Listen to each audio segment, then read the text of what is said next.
let's take a look at the question. So for the following scale diagram, we are asked to draw the plane wavefronts. We are given the plane wavefronts approaching a gap. We are asked to draw the wavefronts after diffraction. Here we notice the phenomenon of diffraction occurring, which is when a wave passes through a narrow slit such that the width of the slit is almost equal to or in the same order as light's or the wave's own wavelength. Now, the wavefronts after passing through disperse in all directions, and hence we are going to draw circular wavefronts as shown on figure 6.1. Okay, we're done with that. Next, the wave approaching the barrier has a wavelength of 2.5 centimeter and a speed v of 20 centimeter per second. Calculate the frequency. Frequency f, velocity v, and wavelength are related by the formula v equals f lambda. So 20 divided by 100 is equal to f into lambda, that is 2.5 divided by 100.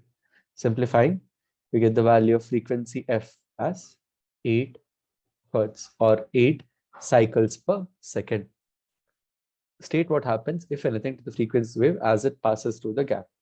As the wave passes through the gap, the frequency is going to remain the same, as frequency is a property that is associated with the source. And as the source does not change, the frequency of the wave does not change either. Explain in terms of diffraction why a car radio may pick up low frequency radio signals but not pick up high frequency radio signals when the car is traveling behind a hill. We know that radio waves which have a lower frequency will have a higher value of wavelength,